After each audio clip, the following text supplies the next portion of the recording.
Hello my dear students, welcome back to my class. Today I take the chapter Lost Spring Stories of Stolen Childhood from your Flamingo textbook. This story is written by Anis Young, a famous Indian writer.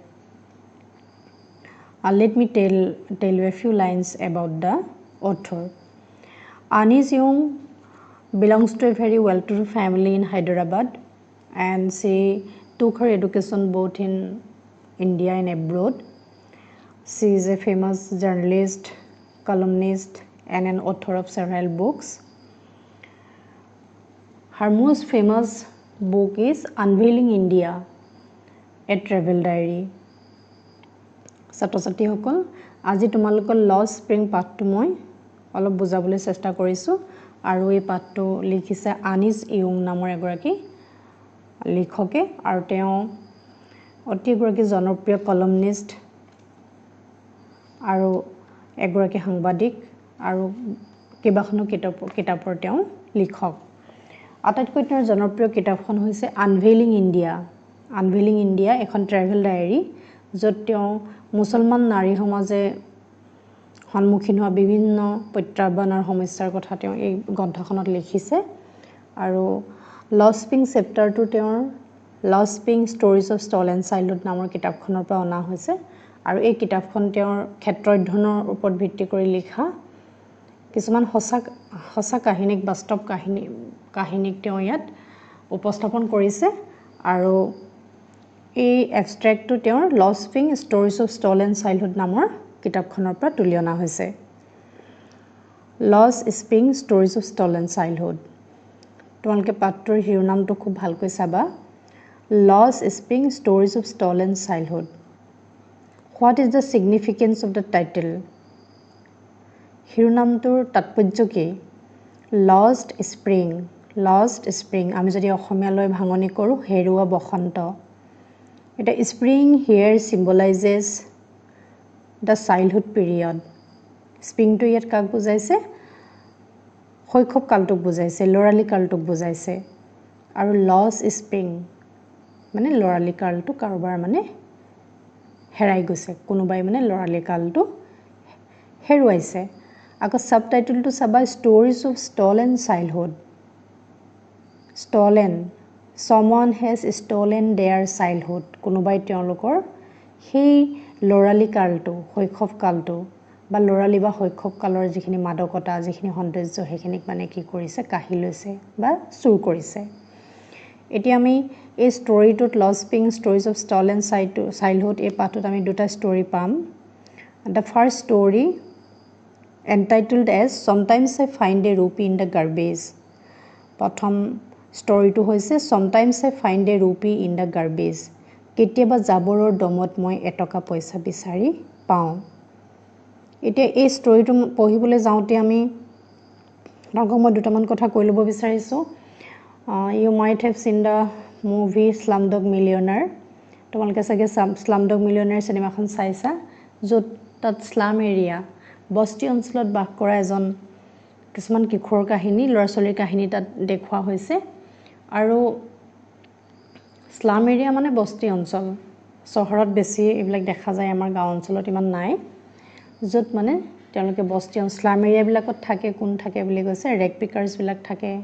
বা অঘৰী মানুহবোৰ থাকে এতিয়া ইয়াতে the first story is about the rag pickers তোমালোকে শুনিছানে শব্দটো কেতিয়াবা rag pickers RAGPICKERS rag pickers means one who picks rags এনে ৰেগ মানে ফটাকানি যি ফটাকানি বুটলি থাকে তেওঁলোককে ৰেগ পিকাৰ বুলি কয় কিন্তু ইয়াত অৰ্থটো বেলেগ যিবিলাকে জাবৰৰ দমত বস্তু বিচাৰি জীৱিকাৰ সন্ধান কৰে তেওঁলোকক কি বুলি কয় ৰেগ পিকাৰ্ছ বুলি কয় এতিয়া তোমালোকৰ ৰেগ পিকাৰ্ছ শব্দটোৰ অৰ্থ চাগে তোমালোকে বুজি পাইছা আৰু এই ৰেগ পিকাৰ্ছবিলাক আমি গাঁৱে ভূঞে ইমান দেখা নাপাওঁ ক'ত দেখা পাওঁ আমি বিশেষকৈ চহৰ অঞ্চলত দেখা পাওঁ এতিয়া the first story is about the rag pickers আৰু সেই ৰেগ পিকাৰ্ছবিলাকৰ কাহিনী আমি ইয়াত পঢ়িম কিন্তু ইয়াত এজন মুখ্য চৰিত্ৰ আছে the central character of the story is Sahib Alam a young boy এটা সৰু ল'ৰাৰ কাহিনী কিশোৰৰ কাহিনী চাহেবী আলমৰ বিষয়ে আমি পঢ়িম ষ্টৰিটো পঢ়ি গ'লে আমি পাম এতিয়া তোমালোকে চোৱা lost spring stories of stolen childhood ইণ্ডিয়াত এনে বহুত আণ্ডাৰ প্ৰিভিলেজ এনেকুৱা চিলড্ৰেন আছে তেওঁলোকে সোণোৱালী শৈশৱটো তেওঁলোকে কি কৰে জীৱন আৰু জীৱিকাৰ সন্ধানত তেওঁলোকে হেৰুৱাই পেলাবলগীয়া হয় আমি যদি ভাবোঁ what are the three basic human necessities আমাৰ মানুহৰ তিনিটা মুখ্য প্ৰয়োজন কি খাদ্য বস্ত্ৰ বাসস্থান ফুড শেল্টাৰ এণ্ড ক্লথছ আৰু এই তিনিটা বেছিক নেচেচিটিৰ কাৰণে কি হয় they have to struggle hard তেওঁলোকে কঠোৰ পৰিশ্ৰম কৰিব লগা হয় এতিয়া আমাৰ ইণ্ডিয়াত এনেকুৱা আণ্ডাৰ প্ৰিভিলেজ চিলড্ৰেন বহুত আছে শিশু শ্ৰমিক আছে এনেকুৱা বহুত rag pickers now I am moving to the main text the story starts with the line Why do you do this? I asked Sahib, whom I encounter every morning, scrounging for gold in the garbage dumps of my neighborhood.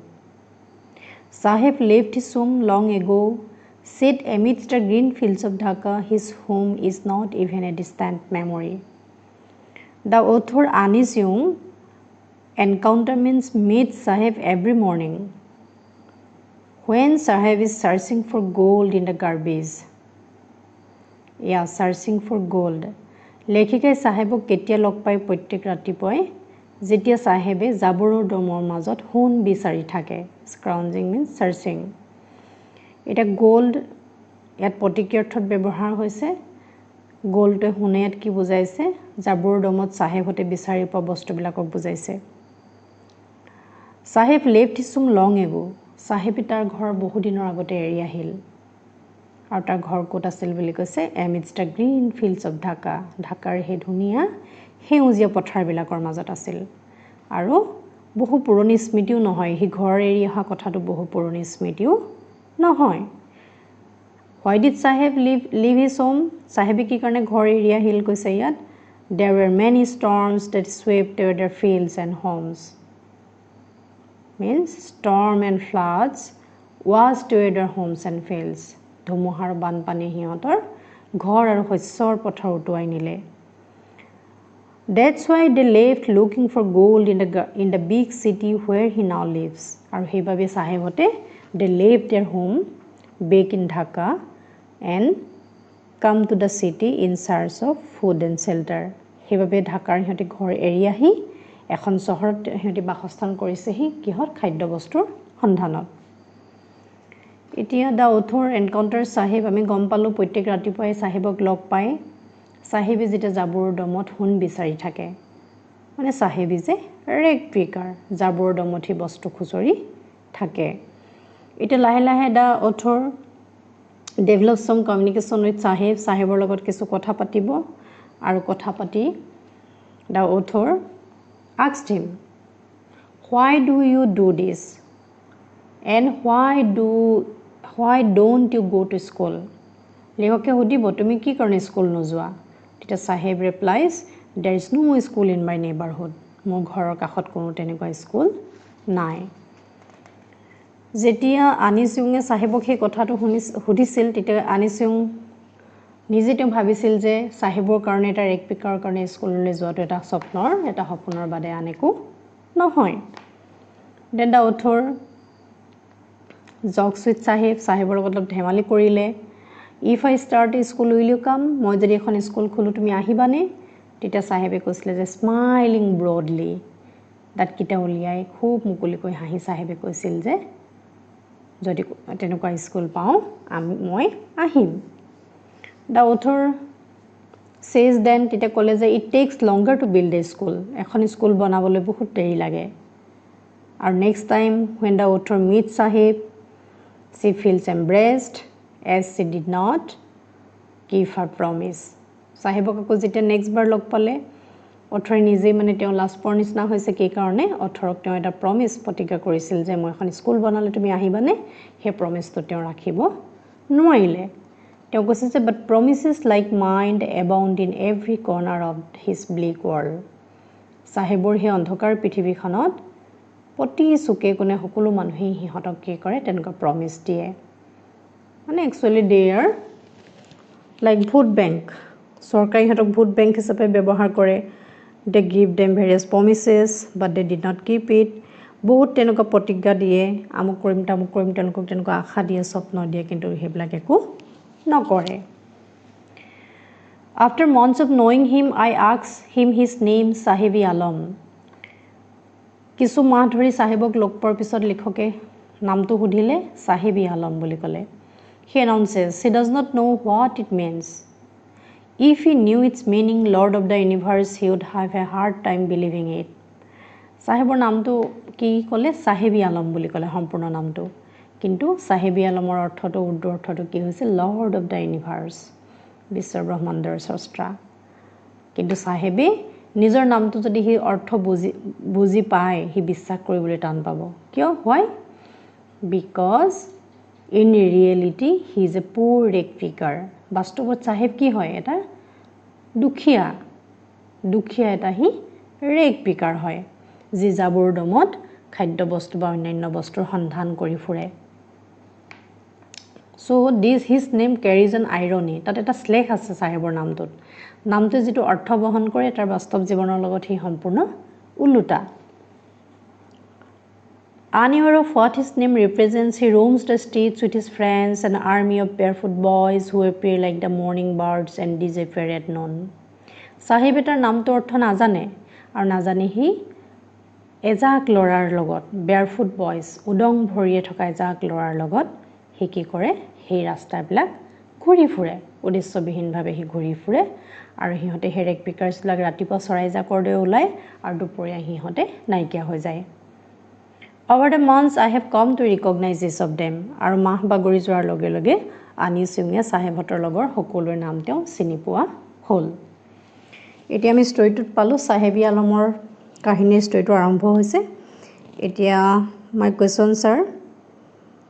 Who is the central character of the story and he is Sahebi Alam a poor rag picker and where was his original home Sahebor ghor kot asil his original home was in Dhaka Bangladesh why did they leave it they left it because many storms washed away their homes and fields and next question is what did Saheb do in every morning Saheb searches for gold in the garbage dumps of his neighborhood